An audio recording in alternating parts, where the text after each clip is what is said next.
Hello students, जैसा कि मैंने कहा था मेरी नेक्स्ट वीडियो पी ब्लॉक पे बेस्ड होगी. Before giving the MCQ I just want to give some P block concepts so that it becomes easy for you to understand the MCQs, because if concepts are clear then MCQ definitely you will do very easily. Let's start with the concept of the p orbitals. In p orbitals the valence electron goes into the p subshell, that's why it is called as the p block elements. p subshell में जाता है जिसकी वजह से उसका कहा जाता है कि p ब्लॉक एलिमेंट है. अब जनरल इलेक्ट्रॉनिक कॉन्फ़िगरेशन क्या होता है इसका? जनरल इलेक्ट्रॉनिक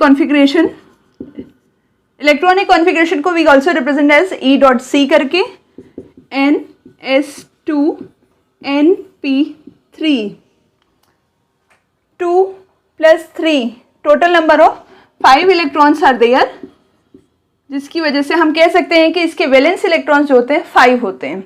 और ये कौन से ग्रुप का है? हम ग्रुप 15 इसको क्यों कह रहे हैं? Y it is called age group 15 जब ये 5 है?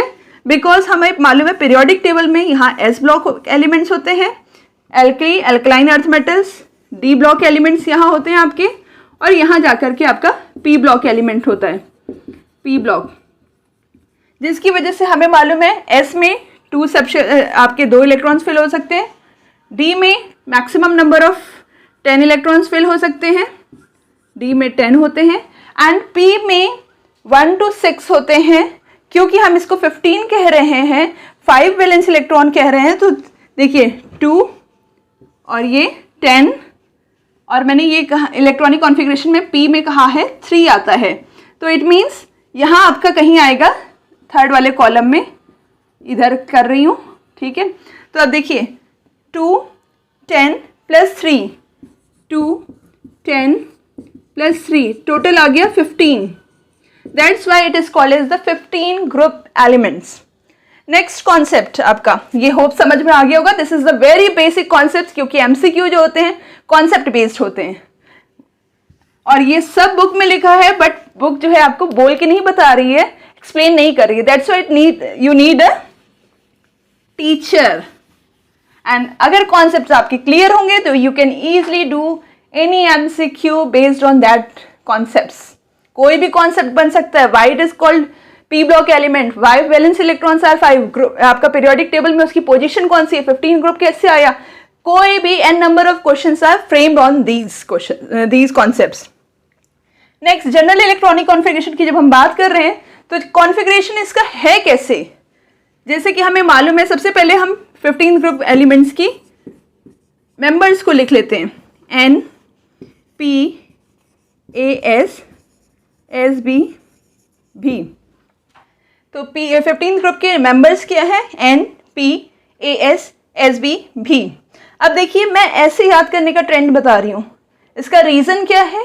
जैसे कि आप लोग क्लास 12th के हैं, 12th में असेंबली में आप ऐसे खड़े होते हैं, लाइन से सीधे स्ट्रेट लाइन से खड़े होते हैं. उसमें भी क्या होता है, सारे बच्चों के पास सेम 12th क्लास की बुक होती है, NCERT. सबके पास 12th की NCERT होती है, कोई 8th की NCERT लेके नहीं बैठता है.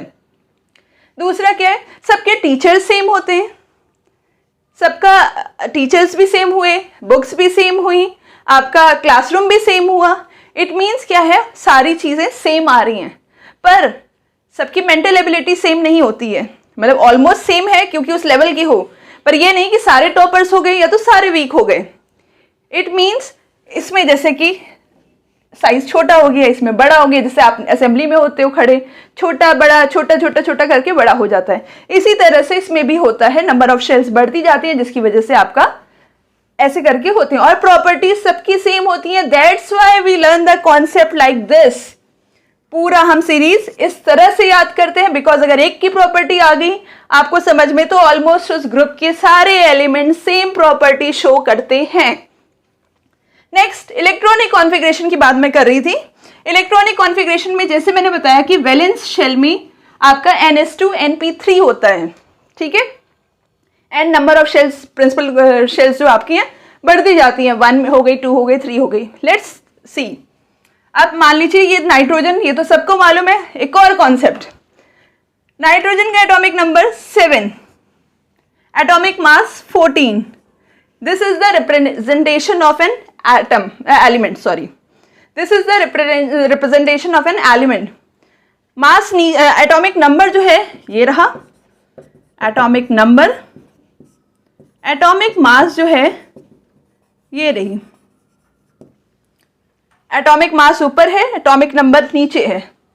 अगर भूल गए तो जस्ट याद करो कि हेड पे आप सर पे भार लेके चलते हो, तो ऐसे ही कोई भी एलिमेंट अपने हेड पे भार लेके चलता है, जिसकी वजह से एटॉमिक मास ऊपर रहता है और एटॉमिक नंबर नीचे रहता है। हम इलेक्ट्रॉनिक कॉन्फ़िगरेशन फिर आ रहे हैं अपने टॉपिक पे। जैसे कि इसका 7 है एटॉमिक नंबर, तो 1s2, 2s2, 2p, 3, 3, 4, 5, 6, 7, 7 आ गया। इट मीन्स एटॉमिक नंबर, क्योंकि हमारे इलेक्ट्रॉनिक कॉन्फ़िगरेशन में हम एटॉमिक नंबर ही को रिप्रेजेंट करते हैं। मान लीजिए इसके नीचे आपको नहीं समझ में आ रहा है कि एटॉमिक नंबर, मान लीजिए आपको आर्सेनिक का नहीं याद है, बिस्मिथ का याद नहीं है, एंटीमनी का नहीं याद है, ये सब याद नहीं है, तो सिंपल आपको उसकी सीरीज अगर याद है तो सीरीज से रिप्रेजेंट कीजिए। जैसे देखिए 1s जो है 1s2, नोबल गैस कौन सी आई सबसे छोटी? हीलियम। हीलियम को कर दिया आउटर मोस्ट शेल, ये रही आउटर मोस्ट शेल। जैसे कि मैंने ये कहा ये कॉमन रहेगी। इसमें क्या आ गया? हीलियम के बाद क्या आता है? नियॉन। नियॉन लिखा, अब क्या है 2 थी, यहाँ 3 शुरू हो गई, 3p3। आर्सेनिक। नियॉन के बाद क्या आता है? आर्गन। अब क्या है देखो 3 के बाद 4 आना चाहिए, 4s2, 4p3। ठीक है।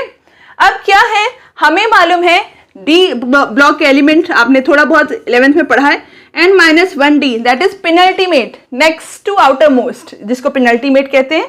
तो अगर d को ऐसे कर रहे हैं तो 4 ये आ गया, क्योंकि हमने कहा था कि ये शायद कॉन्सेप्ट आपको मालूम हो कि अगर फर्स्ट शेल में 1s आती है, सेकेंड में शेल में 2s 2p आती है, थर्ड शेल में 3s 3p एंड 3d आती है, बट इट इज़ वैकेंट, खाली रहती है।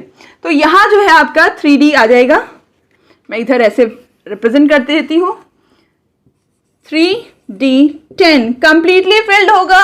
अगर कंप्लीटली फिल्ड नहीं हुआ इट मीन्स जो एलिमेंट होगा वो डी ब्लॉक का हो जाएगा, तो बी केयरफुल। और दूसरी ब्लॉक अगर ये कंप्लीटली फिल्ड नहीं हुआ तो वो आगे वाले शेल्स में जा ही नहीं सकता जब तक ये फिल्ड नहीं होगा। तो 3d10, 4s2, 4p3, right. Penultimate हो गया, नेक्स्ट टू आउटर मोस्ट 4 - 1 3 आ गया, तो 3d करके आ गया। ठीक है, आपका 3d सीरीज शुरू होती है। आर्गन के बाद आपका आता है क्रिप्टन। ठीक है, ये आपका हो गया एंटीमनी का क्रिप्टन। अब क्या है, 3d था, 4d आ गया, 4d10, ये 5 हो जाएगा क्योंकि 4 जा चुका है, 5s2, 5p3। इसके बाद क्रिप्टन के बाद जेनॉन। अब देखिए ये हटा दे रही हूँ मैं, होप समझ में आ गया होगा। बिस्मिथ में क्या हुआ, जेनॉन लिखा, 4f14, 5d10, 6s2, 6p3। कैसे हुआ? अब एफ ब्लॉक का भी हमने जनरल इलेक्ट्रॉनिक कॉन्फ़िगरेशन थोड़ा सा रफली 11th में पढ़ा था, जिसका फॉर्मूला n-2 करके होता है। n अगर आपका 6 है, क्योंकि आउटर मोस्ट 6 चल रही है, 6 - 2 किया तो आपका 4 आ गया, 4f14, 6 - 1 ये होता है, तो 5d10, 6s2, 6p3। It means अगर आपको किसी का एटॉमिक नंबर ना आता हो, आपको इलेक्ट्रॉनिक कॉन्फ़िगरेशन दे दिया हो, तो अगर आपके ऊपर की सीरीज, ऊपर का एलिमेंट मालूम हो वो किस ग्रुप का है, तो आप आराम से इजीली इलेक्ट्रॉनिक कॉन्फ़िगरेशन कर सकते हैं। और इस तरह से हुआ। और अगर आपने नोबल गैस कॉन्फ़िगरेशन करके ऐसे किया तब भी आपको कंप्लीट मार्क्स मिलते हैं। ये नहीं जरूरी है कि 1s से चला जाए, आपने इतना कर दिया इट मीन्स कंप्रेस्ड फॉर्म में है, it also gives the full marks. Next topic is atomic and ionic radii. Atomic and ionic radii 15th group का, क्योंकि हमें मालूम है यहाँ से जो पीरियड शुरू हो रहा है, जो 14th and 15, 16, 17 and 18. 18 के बाद नेक्स्ट पीरियड में मूव करेंगे। इसी पीरियड में यहाँ न्यूक्लियस है, न्यूक्लियस में प्रोटॉन्स हैं, इलेक्ट्रॉन, इसी में 15th में भी एक और इलेक्ट्रॉन इसी शेल में बढ़ रहा है। मीन्स आपकी ऑर्बिटल वही है, ऑर्बिट वही है जिसमें आपके इलेक्ट्रॉन्स बढ़ रहे हैं और डिस्टेंस भी उतना है। इट मीन्स कि नंबर ऑफ प्रोटॉन्स यहाँ बढ़ रहे हैं, प्रोटॉन्स बढ़ रहे हैं तो इलेक्ट्रॉन्स अट्रैक्ट करने की पावर, क्योंकि डिस्टेंस नहीं बढ़ रहा है तो इलेक्ट्रॉन्स ईजिली अट्रैक्ट हो जा रहे हैं और साइज छोटा हो जा रहा है। तो इन कंपैरिजन टू 14th ग्रुप 15 का साइज छोटा होता है अगर हम कंपेयर करें 14th ग्रुप से। अगर हम डाउन द ग्रुप की बात करें तो क्योंकि हमें मालूम है इसके बाद नेक्स्ट बढ़ा, जैसे जैसे नीचे आएंगे शेल्स जो हैं बढ़ती जाती हैं। शेल्स जब बढ़ती जा रही हैं तो न्यूक्लियस का अट्रैक्शन इतने दूर वाले शेल तक नहीं पहुंच पाता है, जिसकी वजह से हम कहते हैं डाउन द ग्रुप जो है साइज जो है इंक्रीज करता है, साइज जो है इंक्रीज कर रहा है डाउन द ग्रुप जा करके। The next concept is ionization enthalpy. Ionization enthalpy होती क्या है, फर्स्ट ये नोट याद किया जाए कि amount of energy required to release the electron, means energy लग रही है निकालने में इलेक्ट्रॉन्स को, इलेक्ट्रॉन्स को रिमूव कर रहे हैं, जिसमें जो है एनर्जी रिक्वायर्ड, एनर्जी लग रही है। क्योंकि ये याद करने का भी तरीका है, मतलब समझने का तरीका है कि प्रोटॉन जो आपका न्यूक्लियस है उससे इलेक्ट्रॉन्स अट्रैक्टेड हैं, तो हम इलेक्ट्रॉन को अगर वो फोर्स ऑफ अट्रैक्शन से दूर करेंगे, it means we give the energy to remove the electrons, to overcome the force of attraction between the nucleus and the electrons. That's why here we require the energy to remove the electron। अब क्या है, अगर energy जैसे जैसे नीचे आ रहे हैं size अपने में ही बढ़ता जा रहा है तो इट मीन्स क्या है, फोर्स ऑफ अट्रैक्शन जो है ऑलरेडी कम हो गया।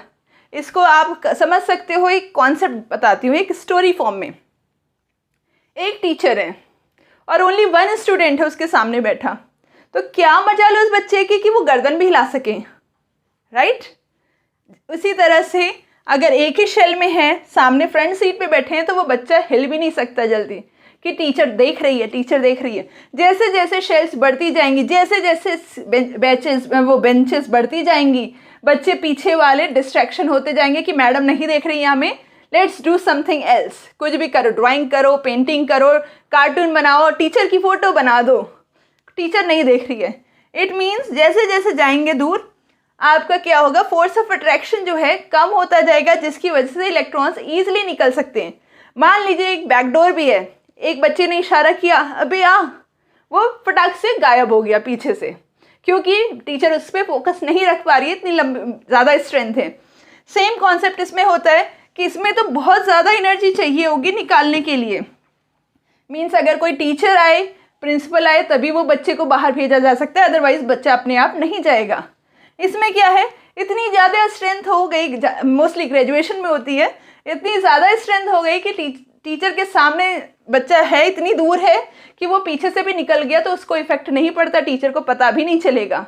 तो सेम आप कॉन्सेप्ट याद रखो, जैसे साइज बड़ा हो रहा है, फोर्स ऑफ अट्रैक्शन जो है न्यूक्लियस का बाहर तक नहीं पहुंच पा रहा है, जिसकी वजह से इलेक्ट्रॉन्स ईजी हो जाता है रिमूव करना। तो इलेक्ट्रॉन आपका क्या है, ionization energy down the group कम लगती है, कम हो जाती है एनर्जी रिक्वायर्ड, तो आयनाइजेशन एनर्जी डिक्रीज होती है। अब इसी में मैं सेम कॉन्सेप्ट वो उसका इलेक्ट्रोनिगेटिविटी का बता देती हूँ। इलेक्ट्रोनिगेटिविटी में क्या होता है, टेंडेंसी टू अट्रैक्ट इलेक्ट्रॉन्स, ठीक है, शेयर्ड पेयर ऑफ इलेक्ट्रॉन को अट्रैक्ट करने की पावर। अब क्योंकि टीचर वाला कॉन्सेप्ट बता रही हूँ तो इसी पे बेस्ड ये भी बता रही हूँ। अगर एक टीचर है, सब्स्टिट्यूशन लगा, कोई बच्चा आकर के बैठा हुआ है, मैम एक कहीं कि क्या मैं अपना बच्चा आपकी क्लास में बैठा सकती हूँ, तो मैम कहेंगी ठीक है बैठाल दीजिए, क्योंकि उसके पास एक ही स्टूडेंट है, वो कहेगी ठीक है आप बैठाल दो। फिर क्या हुआ, जब टीचर की स्ट्रेंथ बढ़ती जा रही है, मान लीजिए एक क्लास में 30 स्टूडेंट्स हैं, दूसरी टीचर आई, कही मेरे स्टूडेंट्स रख लो, वो कहेगी भाई मेरे नहीं संभाल रहे हैं, आपकी कैसे रख लूँ मैं, प्लीज़ माफ़ करो, सॉरी, राइट। तो इसमें भी इलेक्ट्रॉन अट्रैक्शन में क्या होता है, इलेक्ट्रोनिगेटिविटी में जैसे जैसे हम नीचे आ रहे हैं, साइज बढ़ रहा है, तो अट्रैक्शन की पावर कम हो रही है, दूसरे को अवॉइड किया जा रहा है कि भैया मुझे नहीं चाहिए, अब आई एम फुल, मैं नहीं संभाल पा रही हूँ, आप नहीं संभाल पा रही हूँ, आपकी कैसे संभाल लूँ। तो नीचे जाने पे इलेक्ट्रोनिगेटिविटी जो है कम होती है, अट्रैक्शन करने की पावर कम होती है। तो इसका सेम कॉन्सेप्ट इलेक्ट्रोनिगेटिविटी में होता है, दोनों ही जो है डिक्रीज कर रही हैं। Okay, next property is metallic character. Metallic character हम लोग क्लास 8 से ऑलमोस्ट पढ़ते आ रहे हैं। What are metals? Metals are electropositive. उस समय मतलब नहीं मालूम था इलेक्ट्रोपॉजिटिव, अब आपको काफ़ी समझ में आ गया। 9th-10th में इलेक्ट्रोपॉजिटिव का मतलब समझ में आता है बच्चों को। तो metals are electropositive in nature. Electropositive कब होंगे? जब इलेक्ट्रॉन्स रिमूव करेंगे, राइट। इलेक्ट्रोपॉजिटिव ये याद रखना वर्ड, ताकि आपको हमेशा इलेक्ट्रोपॉजिटिव याद रहेगा। शॉर्ट में मैं हर चीज़ शॉर्ट में लिखना पसंद करती हूँ। इलेक्ट्रोपॉजिटिव नेचर के होते हैं। जैसे जैसे हम नीचे आ रहे हैं, मैं फिर से साइज के ही बल पे सारा आपको क्लियर करा रही हूँ। जैसे जैसे हम नीचे आते जाते हैं साइज बढ़ता जाता है। साइज बढ़ रहा है तो इलेक्ट्रॉन्स रिमूव होने की टेंडेंसी भी बढ़ रही है, क्योंकि अट्रैक्शन पावर बहुत कम हो गई है। तो इजीली इलेक्ट्रॉन्स रिमूव हो जाएंगे, जिसकी वजह से क्या होगा? इलेक्ट्रोपॉजिटिव नेचर शो होने लग जाएगा। मीन्स ऊपर आपके नॉन मेटल्स, अधिकतर बीच में कहा जाता है कि थोड़े बहुत मेटोलाइट कैरेक्टर्स भी होते हैं, नीचे बीच में मेटोलाइट टाइप के। अगर ये नहीं याद करना है तो बस ये देखिए, ऊपर नॉन मेटल्स, नीचे आते आते आपके मेटेलिक कैरेक्टर शो होने लगते हैं, because tendency to lose electrons increase होने लगती है, right. Next topic is melting point and boiling point. Melting point and boiling point, जैसे जैसे हम नीचे आते रहते हैं साइज बढ़ता जाता है, और मेल्टिंग पॉइंट बॉइलिंग पॉइंट भी बढ़ते रहते हैं because of the increase in the atomic number, increase in the atomic size.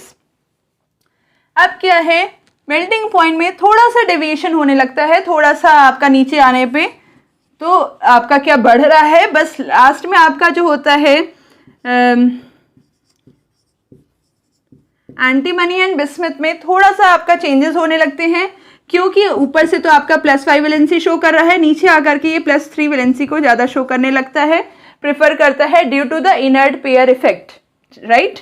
Inert pair effect की वजह से s ऑर्बिटल्स आपकी पार्टिसिपेट नहीं करती है, जिसकी वजह से 3 ही आपकी सिर्फ p ऑर्बिटल्स पार्टिसिपेट करती हैं और वो +3 ऑक्सीडेशन स्टेट शो करने लगते हैं। तो ऊपर आपके जो है पेंटावेलेंट अधिकतर बनाते हैं कंपाउंड्स, जो होते हैं पेंटावेलेंट वैलेंसी होती है, और नीचे आने पे आपकी +3 वैलेंसी कन्वर्ट होने लगती है। एक कॉन्सेप्ट अच्छे से समझिए, ऊपर 5 बॉन्ड्स बन रहे हैं, नीचे आते आते आते आते 3 बॉन्ड्स बनने लग गए। साइज भले बढ़ रहा है पर 3 बॉन्डिंग होने लग गई। 3 बॉन्ड्स को ब्रेक करने में, मेल्ट करने में कम एनर्जी लगेगी, दैट्स वाई इसका मेल्टिंग पॉइंट कम होता है in comparison to the upper elements. और बॉइलिंग पॉइंट, क्योंकि साइज बढ़ रहा है तो बॉइलिंग पॉइंट नीचे जाने पे बढ़ता ही बढ़ता है, इंक्रीज होता है, राइट। ये कॉन्सेप्ट अच्छे से समझ में आया। पेंटावेलेंसी दिखा रहा है, ये तो आपका पेंटावेलेंसी दिखा रहा है +5 वाली। 5 कोवेलेंट बॉन्ड्स बने, नीचे आने पे 3 कोवेलेंट बॉन्ड बन रहे हैं। Topic is catenation. हमने 6th 7th 8th में पढ़ा था जब हमारी ऑर्गेनिक शुरू हो रही थी कि catenation is the self linking property, means आपस में जुड़ने की प्रॉपर्टी, आपस में जुड़ने की टेंडेंसी को ही कैटिनेशन कहते हैं। नाइट्रोजन फैमिली में क्या होता है, कैटिनेशन की पावर उतनी नहीं होती है। सबसे ज़्यादा पीरियोडिक टेबल में कैटिनेशन की प्रॉपर्टी कार्बन की होती है, जिसकी वजह से एक वाइड केमिस्ट्री बन गई, that is called organic chemistry. Self linking property की वजह ही से इतने ढेर सारे कंपाउंड्स फॉर्म हो गए कि एक अलग से केमिस्ट्री बन गई, that is called organic chemistry. Catenation की power in comparison to the 14th group इसकी कम होती है। इसमें नाइट्रोजन की तो आपका क्या, नाइट्रोजन जो है, कॉन्सेप्ट फिर से बता रही हूँ, एक कॉन्सेप्ट है इसमें। नाइट्रोजन जो है उसमें क्या होता है, अधिकतर N2 मॉलिक्यूल्स N2 फॉर्म में एग्जिस्ट करता है। N2 फॉर्म में एग्जिस्ट किया तो क्या हुआ, नाइट्रोजन जो है बहुत छोटा मॉलिक्यूल है, छोटा मॉलिक्यूल है, जिसकी वजह से क्या होते हैं, इसके इलेक्ट्रॉन्स अगल ही बगल रहते हैं, राइट। इंटर इलेक्ट्रॉनिक रिपल्शन की वजह से इसमें स्टेबिलिटी नहीं आती है। आपस में अगर जुड़े, मान लीजिए जुड़ रहे हैं, तो क्योंकि लोन पेयर्स हो गए, जिसकी वजह से लोन पेयर में रिपल्शन हुआ, and that compound is very highly unstable, right. तभी भी ये थोड़े बहुत शो करता है, जैसे कि हाइड्रोजीन H2NNH2 करके NN बॉन्ड होता है इसमें। हाइड्रोजोइक एसिड N3H करके, इसमें 3 नाइट्रोजन जुड़े होते हैं, एंड अजाइड आयन N3-, इसमें भी आपके नाइट्रोजन जुड़े होते हैं, राइट। इससे ज़्यादा नहीं होता, वैसे कि आपका सारे नाइट्रोजन कंपाउंड्स हाईली अनस्टेबल होते हैं अगर जुड़ा। सबसे ज़्यादा इसमें P block 15th group elements में जो है फॉस्फोरस जो है सबसे ज़्यादा कैटिनेशन प्रॉपर्टी शो करते हैं फॉस्फोरस। ठीक है, फॉस्फोरस की प्रॉपर्टी ज़्यादा होती है in comparison to the nitrogen और अदर कोई भी ग्रुप। ठीक है, फॉस्फोरस का। Next topic is oxidation number. Oxidation number ये जो है -3, +3 एंड +5 शो करते हैं। -3 कैसे आपका, जैसे कि आपका नाइट्रोजन का ले लिया जाए सिंपल समझने के लिए, NH2 2S2 2p3। ये 3 इलेक्ट्रॉन्स जो हैं ये 3 और ये 2 5 हो गया। 5 में अगर 5 में अगर 3 ऐड कर देंगे तो 8 आ जाएगा, मीन्स ऑक्टेट कंप्लीट हो जाएगा। तो ये इसका मतलब क्या है, ये जो है आपके 5 में 3 इलेक्ट्रॉन्स ऐड हो रहे हैं बाहर से, जिसकी वजह से ये 8 ऑक्टेट कंप्लीट कर रहे हैं। और इसको हम कहेंगे -3 ऑक्सीडेशन स्टेट, क्योंकि इलेक्ट्रॉन्स का ऐड होना, माइनस इलेक्ट्रॉन्स माइनस चार्जेस ज़्यादा बढ़ रहे हैं, जिसकी वजह से -3 ऑक्सीडेशन स्टेट होता है। -3 ऑक्सीडेशन स्टेट क्योंकि नीचे आने पे साइज बढ़ता जाता है तो अट्रैक्शन की पावर कम हो जाती है, तो -3 ऑक्सीडेशन स्टेट ज़्यादा कंपाउंड नीचे जाने पे ख़त्म हो जाता है, नहीं शो कर पाते हैं। और नेक्स्ट है +5 ऑक्सीडेशन स्टेट। +5 कैसे होता है, जैसे कि 1s2 2s2 2p6 3s2 3p3 phosphorus के टर्म में करते हैं, क्योंकि ये एक्सेप्शनल केस आता है, क्योंकि इसमें स्मॉल साइज होता है, जिसकी वजह से इसकी properties rest of the element से थोड़ी सी डिफर करती हैं छोटे साइज होने की वजह से। अब क्या है, 2 और 3 मिला के 5 हो गया। अगर 5 के 5 इलेक्ट्रॉन्स निकल जाएं, क्योंकि मैंने कहा साइज बढ़ जा रहा है तो टेंडेंसी अट्रैक्ट करने की कम हो जा रही है, तो 5 इलेक्ट्रॉन दे दिया कि मुझे स्टेबल रहना है, ले लो 5 यार, तुम 5 अगर दे दिया तो क्योंकि 5 इलेक्ट्रॉन निकल रहे हैं तो +5 ऑक्सीडेशन स्टेट आ गई। अब +5 आप कहोगे +5 कैसे आ गए, जैसे कि सोडियम में 1 इलेक्ट्रॉन निकलता है तो Na+ आती है, वैसे ही इसमें 5 इलेक्ट्रॉन्स निकलेंगे तो +5 आएगी, राइट। नेक्स्ट क्या है, +5 ऑक्सीडेशन स्टेट आ गई। जैसे जैसे नीचे आ रहे हैं, मैंने कहा एक इनर्ट पेयर इफेक्ट आ जाता है, जिसकी वजह से s ऑर्बिटल जो है पार्टिसिपेट कम कर पाती हैं। तो जब s ऑर्बिटल नहीं पार्टिसिपेट की तो निकलेगा क्या, 3 इलेक्ट्रॉन्स पी के, जिसकी वजह से +3 ऑक्सीडेशन स्टेट शो करने लगता है। It means +5 oxidation state show करता है। जैसे जैसे नीचे आते हैं +3 ऑक्सीडेशन स्टेट डोमिनेट करने लगती है due to inert pair effect. कहीं भी 2 इलेक्ट्रॉन्स का डिफरेंस की वजह से कुछ क्वेश्चन बने तो अधिकतर माइंड में रखिएगा, तो मे बी ये हो सकता है इनर्ट पेयर इफेक्ट का रीज़न। ओके, ये पी ब्लॉक का फिजिकल कॉन्सेप्ट खत्म हुआ। अब क्या है, इसी पे मैं 15th ही ग्रुप पे एक MCQ लेकर के आऊँगी, 35 या तो मोर भी देन 35 होगा। Please wait for my MCQ and please don't miss my MCQs because it is very, very important.